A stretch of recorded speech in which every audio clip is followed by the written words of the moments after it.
Welcome back to another episode of Can We Talk?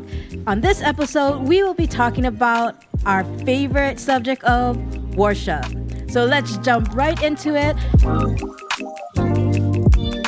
Let's jump right in and have the panel introduce themselves. My name is Lance Okamoto. I'm a mechanical engineer at Pearl Harbor.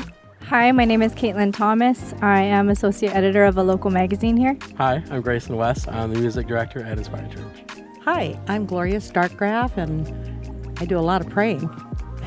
Yeah, I'm Michael Chinen, and I am a financial advisor. Hi, I'm Selena Ayu, and I'm a Target warehouse worker and also an intern at InspireChurch. Awesome. So our first question about worship. Okay, with a raise of hand, how many of you actually look at the back screen for the lyrics? 100%. How many of you don't know that there's a back screen with lyrics at Inspired Church? Okay, cool. How many of you can worship without looking at the lyrics on the front screen? Ooh, Sometimes. Awesome. Sometimes. Cool. All right, we all know the famous song Oceans. Who can sing the second verse? You can sing the first one. Oceans. Do you guys know the second verse? I I don't. don't even know the first verse. Come on, Lance. I know you know it. No. 2 minutes later. Oh, man. I have another song in my I know head. I know that you... I'm always I know zooming in that on you call Grayson. me That's out why. to something... Okay, I'll give you a hint. The first word is your. Your grace abounds. Yeah, you Oh. gotta sing it though. Yeah, Michael, let's go. Let's go, Come on. Michael. That's only the part of the lyrics. I'm trying to remember the rest. I don't know it either. Your grace abounds in deepest water. Oh, Keep going, keep going. great Yeah, that's it. unknown. My Not feet- quite. Psych. Your. Feet may fail. We haven't done this song since, like, Surrounds me. 2016. So you guys don't know your worship lyrics. No, we don't. Not So those. tell us, how do you actually get your worship lyrics? It rotates. Rotates in your head? Yeah. So sometimes, like, you remember the old stuff really well, and then sometimes you don't. That's the And then you just make up your own No, lyrics. no. Okay, so this is just me because I don't have the best memory. Sometimes when you're learning a new song, you know, you listen to the song for like, you know, hours on end just to try to remember the best you can, and then sometimes it's like dirty laundry. It cycles out. Oh, Does that boy. make sense? No. Okay, we're moving on to the next question. Because I know all of you can answer it. What is your favorite worship song? Currently, what is your favorite worship song? Oh, it's the Jesus blood one. Thank you, Jesus, for the blood. Thank you. Yeah. You gotta Thank you, sing it. Jesus, for the blood. Oh. Hold on, that's my favorite song. I don't even know. This is your audition. Oh, I can't. It's hard to answer that question because I feel like there's different seasons. I feel like I go through in life that one song may be like my favorite song at that time. It cycles out. good answer. I don't know if dirty laundry is, you know, as I think about it, I don't know if that's the best, you know, analogy, but Good yeah, it answer. cycles out. I'm with Michael. It's the one that's important now. That comes to mind that you can remember. That's the one. That's the favorite one. The one that fits.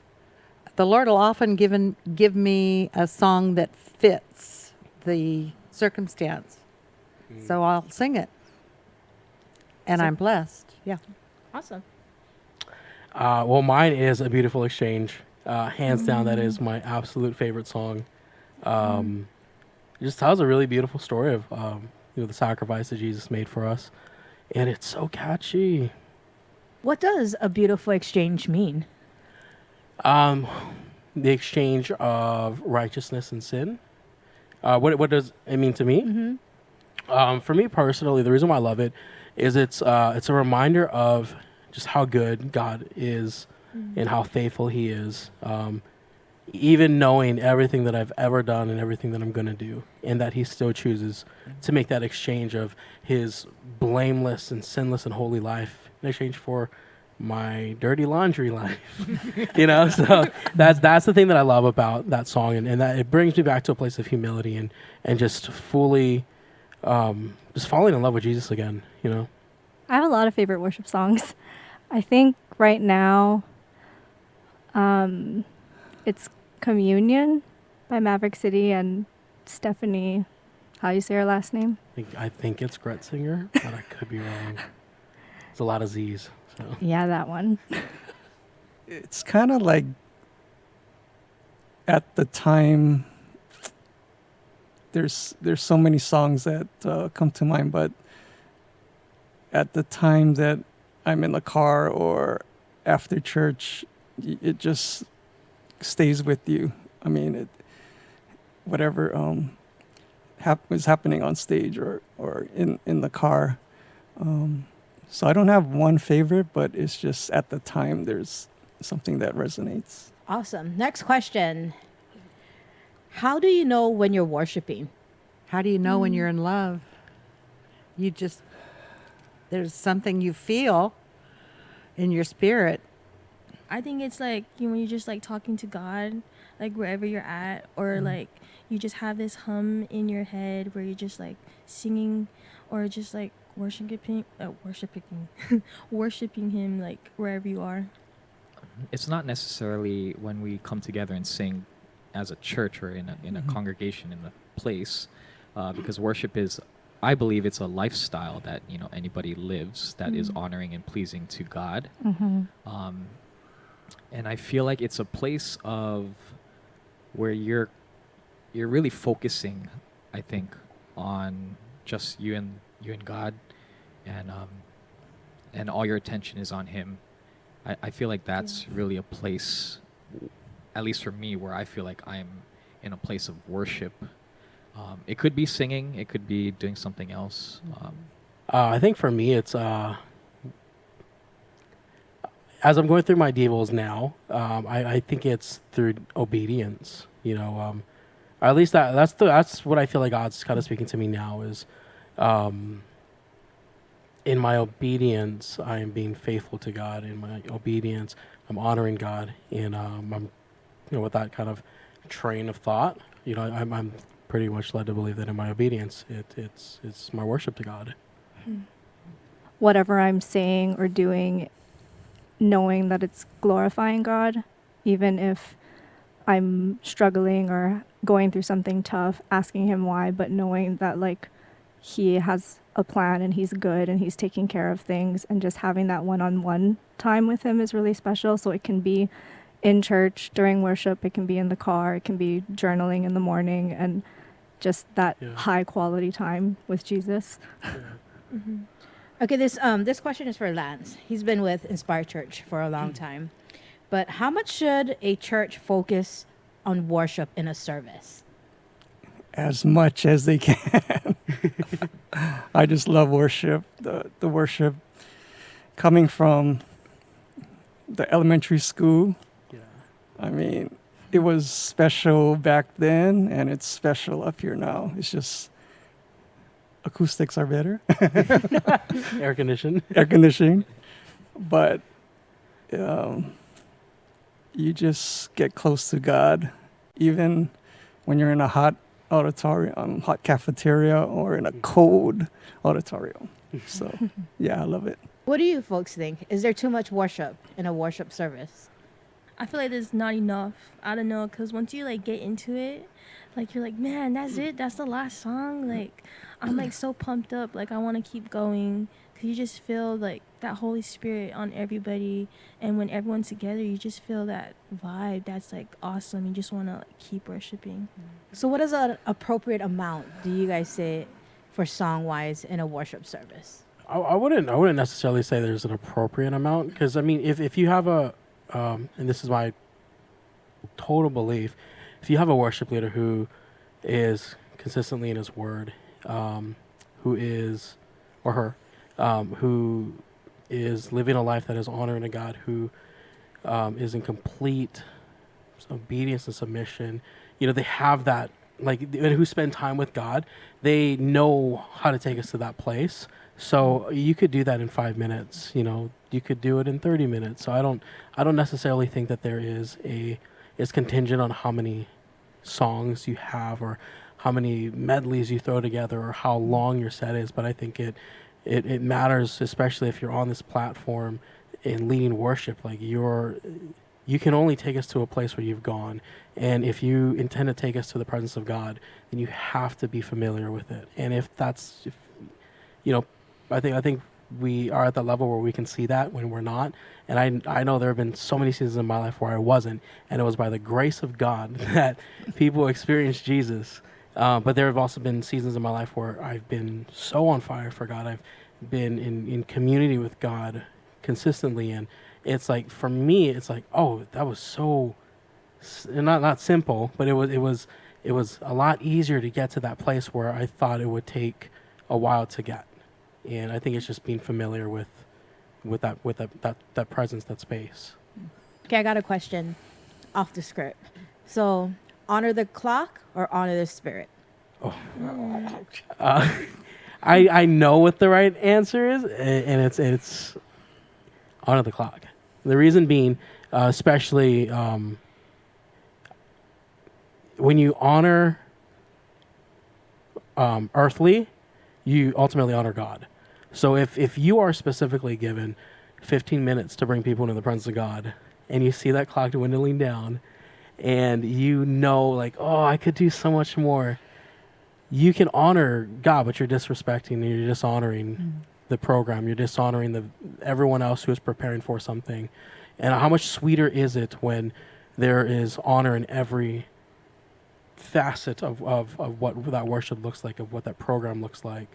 That's my personal opinion, because I have gone through that of not honoring the clock and trying to go on what I feel like is my own agenda, and it ends up being dishonoring to everyone else who's participating in putting on a program or trying to honor the time. Because if you take time from the next thing, that means the next thing has less time to do something. So, Caitlin, what do you think?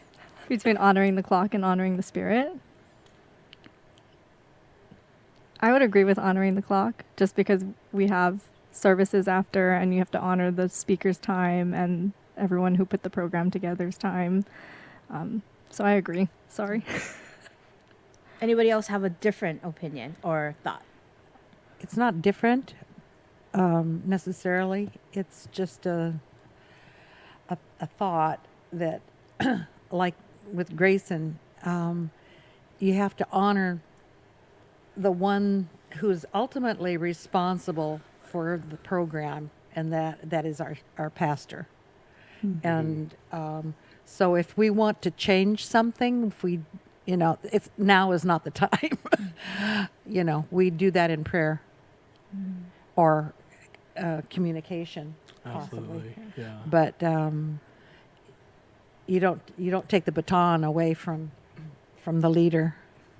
But he must tell you, like, one more song. Or, oh yeah, yeah. So like there are times where, like, Pastor Mike will come up, and I really just do it really with Pastor Mike. He'll say, he'll give a motion behind his back, and he'll do like the bring it up, and I'm like, oh, okay, got it. Or a lot of times Pastor Mike will feel that, so I don't need to go outside of what I know I'm supposed to do or what I'm entrusted to honor in that sense, because my senior pastor knows. So there are so many times where he'll come up and or he'll have the front row, throw us a little message, hey, we're gonna go into that bridge one more time, we're gonna go to that chorus, and then I look at it, I'm like, sweet, I feel that too, let's do it. And the thing that I love most about that moment is we get to together as a worship leader and your senior pastor or the speaking pastor or whoever, everyone is on the same page, and we all get to honor each other through that and being in going to that place together. It's awesome. Okay, sorry. Go ahead, Michael. I totally agree with what everybody said, and actually I'm on the same track, but I'm gonna bring a different perspective. I'd say honor the spirit because ultimately, I mean, God is above all, and he should always come first. But there's a caveat of honoring the time of the service, which I Yeah, totally agree. yeah. Because there are other services after the first services. So honoring the Spirit as well as honoring the clock, I think will go.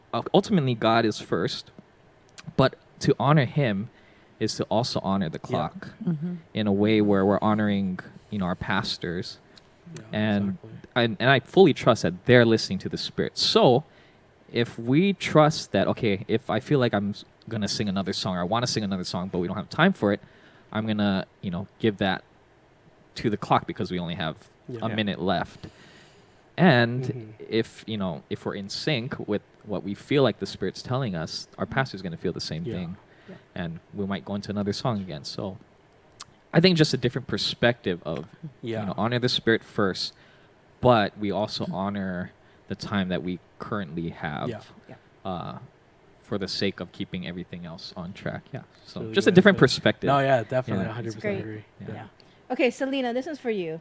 Yes. Should worship leaders look at secular music for inspiration for songwriting?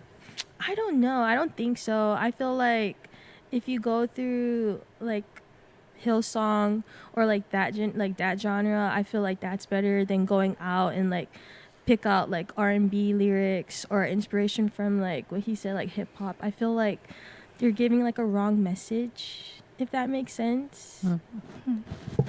I say sure, why not? Because if that tune or that riff is going to be recognizable to someone who's not in the church, and they hear it in church and like, oh wow, these lyrics are better. Like, Grayson, please make a Taylor Swift worship song. Oh man, I wish. But I don't think. Okay, wait, I'm going to ask the non-worship leaders first. What do you guys think? I mean, we're surrounded by the world. It kind of depends on the maturity of the songwriter. If he can utilize some parts of it, but just keep it in line with the message. So it kind of depends on the songwriter, and if he can't get distracted or go back into the world, I guess. But I'm in agreement with Lance. I think it really depends. It depends on a lot. What's the message of that song? What's the spirit of that song? Yeah, it can be of the world, but still heavily, You Light Up My Life, I think was not a Christian song, but it certainly lends itself, right? Powerfully. So it depends totally. All right, Grayson, I know you want to answer this question. No, Mike, you can go. Yeah, well, you want to go? Or No, you. Okay. Yes and no. Yes, in the way. So whenever I look at secular music or listen to secular music, I tend to listen to the music. So just straight music, melody, hooks, all of that. Another thing is also the way they say their lyrics. So not necessarily the content of the lyrics, because most secular music isn't really the best music to listen to, but as far as how they describe something or how they're singing about something, can be very poetic in a way where it's creative and a new way to say, for example, like I love you or I care about you. On the opposite side, I think that the people in the church directly connected with the creator of everything should be really where everybody else should be looking to, because we're getting our source directly from the first creator. So I'm on the fence of yes, but also no, we should be the ones that the secular music should be looking to, rather than opposite way around. So I think those are all great points, and I do agree with all of them. The little bit of what I've done, like I've done youth ministry for such a long time, and this was before like tracks and metronomes, and we would throw in like Michael Jackson's "Beat It" to like an old Hillsong United song. And the thing that I loved about that is I mean, obviously, Beat It is not a worship song, but how we were able to take something from the world and redeem it for a moment through worship. And the thing that I love about it is I mean, I'm not saying that us playing a secular riff or a lick is going to bring people back, but the thing that I do remember about it was people talked about it and they were excited to hear something familiar. And it wasn't in a sense that we're trying to be relevant or cool. It was just, I mean, no, it was actually we're trying to be cool because it sounded really great. But at the same time, I'm always inspired late at night and after I listen to a really great album. And if it's a secular, the thing that I love about music today is it's so dynamic, and it's not just your drums or your bass or your electric guitar or your acoustic guitar or your voice. Like it's like Transformers, they make all these different noises and there's all these different synths, and I'm like, oh man, that would sound so beautiful. Like it might not be that specific a line or something from a song, but that synth patch that they use, I'm like, wow. Like I think of I just listened to Laney's new album that came out last year a couple days ago, and I was like, oh, I wish like just the ambiance that they can set in their song. I'm like, oh, I would love to have that in a worship set because it's so full, things like that. So it's not necessarily that I want to pull from that, but there are ideas that spark and lead to another idea or lead to a different, and we just go down this rabbit hole of like creativity. And I don't think I would be a good musician or a good worship leader if I were to dismiss something, because God can redeem a lot of things, and I think music is one of them. So for me to completely close the door on that, I wouldn't, but also I'm not going to incorporate some NWA or, or some Snoop Dogg. I mean, I probably wouldn't, and that's just me. But I think even like in the cadence of what they say, like there's some things that I think are so iconic that if you were to write a song or even if you wrote a special element, I think having something in that would strengthen that piece. So, yeah, I mean, at the end of the day, if it glorifies God, I don't see the issue with it. All right, next question. Who should be allowed to lead worship? Yeah, not everybody can, as far as be on platform. I think that's probably the first thing is, are they platform ready? Meaning, as far as what we do here at InspireChurch, we look at their lifestyle.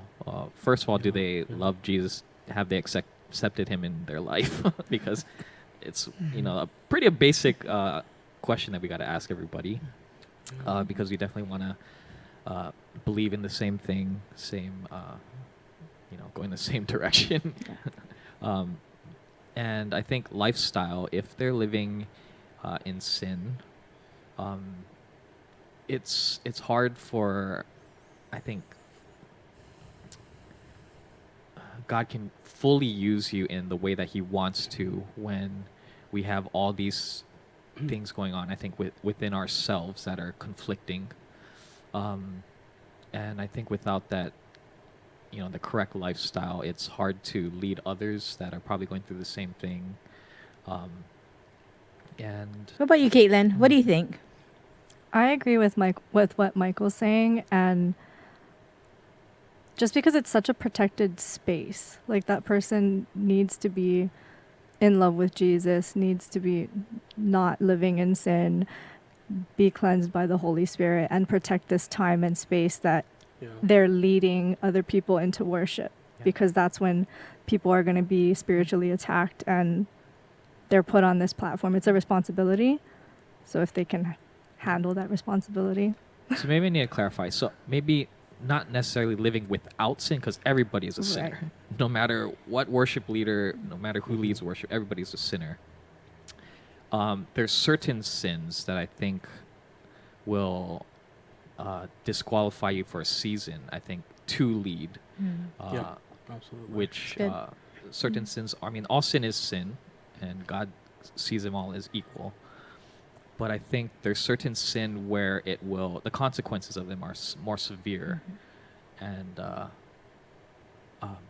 yeah, and I think with those type of sins, it will disqualify you. I don't know if we're here to discuss those type of sins. No, I think that's a great answer. So I'm going to switch gears here, but if all of you can answer this question, should singers and musicians get paid to do worship? I feel like no. I feel like in this place it's like voluntary because you want to serve. Like there's a purpose of serving, and maybe one of them is worshiping or being on the worship team. So I just feel like it's in your heart that you want to do this out of your stewardhood, because you want to praise the Lord, and you're not doing it out of money, but you're doing it out of God, because you want to do this for Him, and you want to like show people who it's your first time coming to church. Because when I like see people like worship and how they're like on the stage, it makes me want to be like, bro, I want to like get into like their level of worship, because I just feel off that energy. So I feel like it's more of servanthood than making like, oh yeah, this is my job, I'm getting paid, so I have to show up type of thing. Me personally, I don't think we should, just because I would rather have someone on team who wants to be here because they want to be here, not because there's an incentive. And I mean, the reality is we are on a platform, and people may have that idea of, oh, I'm on stage, incentive.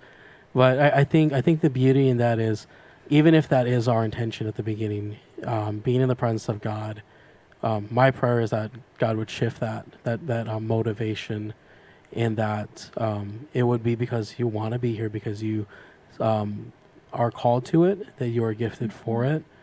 And if I got let go tomorrow, for a good thing, I would be here this weekend serving, because that's how much I love what God is doing in this house, and how much I love just the worship, the expression of worship, the way that I get to, the same Grayson you see here on the stage is the same Grayson that will come here early in the morning to before start his day, or I'm at home on my bed, I'm just like playing guitar or whatever have you, and I think that's enough. It really is. If you do get paid for it, awesome. Like, praise God. Like, that's really great. But for that to be the sole motivation, I think we need a heart check in that, because worship is so much more precious than monetary gains. One thing I think, if that happens, it's going to open up a can of worms of just competition, pointing toward yourself instead of pointing toward God, which I think is the main purpose. You want to point everyone to God while on stage. So that's what Anybody else? Yeah, I would say I agree. I don't necessarily think that.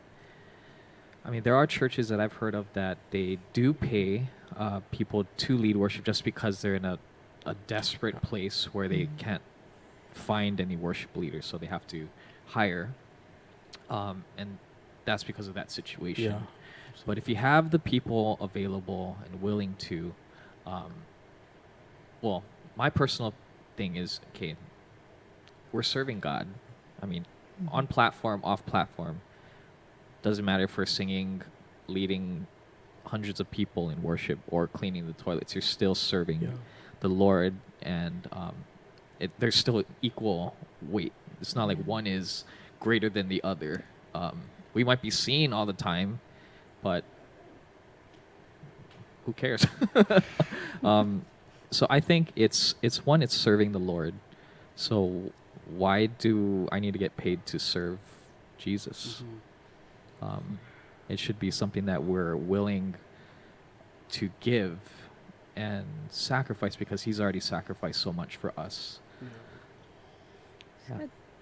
Move on to the next question. Here we go. why do people lift their hands in worship? And do they need to lift their hands to be worshiping? Those are all really good questions. That's a good one. Caitlin, let's hear from you. I don't think people need to raise their hands to worship. I think we all worship in our own ways. I think people do because they get so caught up in the presence of God and they're praising Him physically with everything that they have. But that's not to say the person with their hands down isn't. Yeah, so why do people lift their hands? The word says to. Lift up your hands in holiness. So it's not a requirement for every single song that you sing any more than getting down on your knees, you know, when you pray. But it's part of the submittedness before God, that Wow, surrender. that's good. Yeah. Yeah. For me, it's like I'm just one step closer to Him. Like if I just put my hands up, I'm just closer to you. Like I just want to receive the Holy Spirit, and that's just my way of just like, yes, Lord. I think it's I mean, we're like just itching. These are so good questions. Yeah, no, these are really great Good questions. job, Angelina. Lifting of hands to me is an act of surrenderance. And to answer the second question, no, I don't think people have to necessarily lift their hands to be in a place of worship. I think it's more of a heart posture and an attitude posture. I mean, we've seen it multiple times where people are like this, cross-armed, and I mean, they're you know, they have their own time of worship. I think, Yeah, and it's beautiful. so it's hard for us sometimes because we're like, man, nobody's lifting their hands in service as we're leading worship. But then, who are we to judge what, you know, God's speaking to them at that moment? So, it's a great reminder, I think, for me especially, that, you know, even though people aren't raising their hands during a service, God could be speaking to them regardless of that. Yeah, I wholeheartedly agree. The reason why I lift my hands is just because it's like it is a sign of surrender, but it's also power. Like I remember the first camp I ever went to. I was a freshman in high school. The cool thing is we actually get to go back to that campsite for the first time since that camp. So I'm really excited for that. But I remember I was worshiping, and I was like this rascal kid, okay? And then Pastor Brian, still am. But Pastor Brian came up from behind me, and I thought I was worshiping, like I really did. And then he pulled me aside, and I was like, oh man, what'd I do? And he goes, hey brother, just release it to God and just worship. And he told me this because he felt God prompt him to do that. And then when I did that and I lifted my hands, I just felt the Holy Spirit for the first time, and like you could just feel the presence of God in the room. So absolutely, the reason why I do it is because it's me saying, God, I need you and I surrender, but it's also saying, God, like, bring your power. We welcome your power. And the thing that I love about what you were talking about, how it's not just what was the second part of the question? Is it required? Is it Yeah. required to lift your hands? Yeah. Like, I think how I would expound on that even more is lifting your hands up worship. And I look at people coming in, and the fact that they're here, that's worship. That's a victory in and of itself, because they don't need to be here. Like, I mean, don't forsake the gathering of the saints, but just the fact that people are in here, that is worship to me. And that I love seeing that, even if they're in that place where they're not, arms extended, them being here in the presence of what's happening in this place, spiritually and even physically, getting to see their spouse or the people in front of them or behind them lifting their hands up and singing. Like, the simple act of them getting out of their bed and saying, you know what, I could do anything I want to today, but I'm going to go to the house of the Lord. Like, oh, that is so beautiful. And I had to realize that, because I had to get out of that. Oh, they're not responding physically, but them being in here, I had to look at it as, man, that's them worshiping, and that's their time that they get to be with the Lord.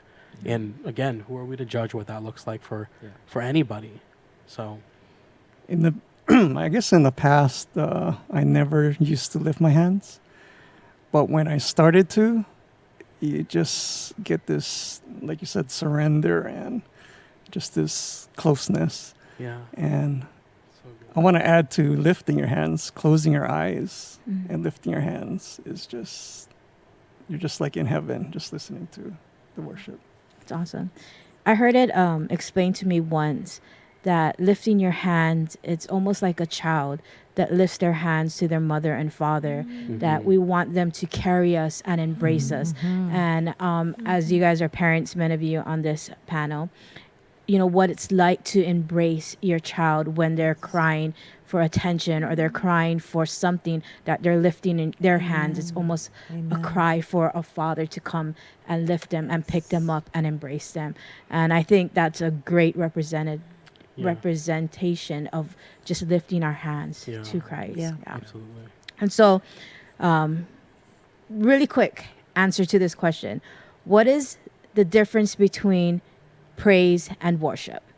I thought about that earlier, and praise is more, in my mind, thanking God for what He has done, you know. But worship is being enthralled with who He is. That's good. That's good. So we're going to wind this down and tell the listeners who are watching this episode of Can We Talk a couple things to inspire them the next time they come into worship in this house or online or even at another house. What is one thing that you can leave them to inspire them when it comes to worship? I feel like it's just coming here with an open mind and at your own time to just release whatever you have going on, because you'll just feel like, I just want to release something. And I hear people like screaming out the lyrics, and that's just like a part of just releasing whatever you have to God, because He can take everything off your shoulders. So I just feel like if you're in that time where you're like, I don't know what to do, just like release anything to God, because He'll take off anything He has for you. Probably the biggest hurdle is getting to church. Do whatever you can, fight whatever you can to get yourself in communion with, you know, the other saints and in the house of worship, because I think once you start experiencing just the atmosphere of worship, then I feel like things start to fall off, chains start to fall off in your life, and it's like all downhill from there, in a good way. Yeah, I don't know why people say, you know, it's all downhill, but you're coasting. You don't have to pedal if you're on a bike, you know. So yeah, so I think just doing whatever you can to get in the building, or any place of worship, do it. Start talking to God on the way. I don't think that you know, there's a magic thing that happens when you walk in the door necessarily. I think something maybe happened, but I think on your way, you start preparing your heart by praying, you know, for yourself and for who's ever with you or who's ever going to be here, and for the pastors and the worship team and who, you know, the whole shebang. That that being in prayer is part of the preparation, you know, for us being here, and helps us to get here. I'm online a lot, so I don't have that opportunity as often as I would like to be here. But I consider myself a cheerleader, you know, in the spirit. And so I get online, and I love helping others get to that place by encouraging them, you know. Speak to the online audience on how would you encourage them to worship when you're watching a screen and you're not physically in the house? How can you encourage them? By reminding yourself that the same Lord that is in the service is, you know, with you wherever you are. And that, to me, you know, that is it's a big thing, you know. Just you're going to see the words, so you might as well, if you're online, right? You've got an advantage. Nobody can hear you if you're off tune or whatever. It's great. So, kick up the volume a notch if you want to, and just belt it out and get in the spirit. Because when you open yourself up, it's just amazing how the Lord, is. You just take a one step to Him, and He's running to you already, and it's going to be a much better experience. I would say just go for it. I mean, especially if like whether you're watching online or you get to be in a house with people. I think the amount of people, I think we can get kind of afraid of like, oh, somebody is gonna hear me. Well, let me put you at ease. They're not here for you. They're here for Jesus. They're not listening to you. They don't. That's not going to phase them if you're clapping off beat or if you're singing off key, because all of that ultimately is for God. And the thing that I love about that is, collectively on platform, we can hear the congregation. It's one voice, and I think that's beautiful. But the thing that I think is even more amazing is, in a worship in a room like this, it's not one voice to God. God hears each individual voice, and it's beautiful to Him. So I would encourage you just to go for it. Lift your hands up if you haven't. If you've never gotten on your knees in the presence of God during worship, man, that is like, man, it is a powerful time to just say, God, I need you, and whatever situation I'm going through, I am believing that you are exactly who you say you are, that you're not a lesser version than I can think up in my head of who you are, but you're the God of the Bible, and that there is victory in you. And I'm going to adjust my posture to deliver worship that is worthy unto you, because you deserve it. And if you've never tried it, I mean, I always try something twice, because the first time I might not have been in the right mindset to try it. So I always try something twice. If it didn't work well for you the first time, try it one more time. But come in with a heart that's ready. I would say to let it go and surrender, and to just come with expectation for God to heal, for God to change, for Him to blow your mind in all the right ways. It's just a time to get close to God. Either you're at home or in here. I would highly recommend to come in here, because when you're here, you're just surrounded. It's just the best place to be. But if you're at home, try closing your eyes and feel the Spirit through the song. Yeah, it's awesome. Awesome. Well, I want to thank our panel for joining us today on this episode of Can We Talk Worship Edition. What great insight and thoughts, and really sharing from your heart. So thank you, panel. And to those who are listening and tuning in to Can We Talk, thank you for joining us. Thank you for joining us on this episode of Can We Talk. It was a phenomenal conversation. And we would love to get to know you. So click on the link in the description below and we will contact you. And don't forget to hit that subscribe button and comment below on what your thoughts about this week's episode was, and also what you want to see in the future. See you next time. Goodbye.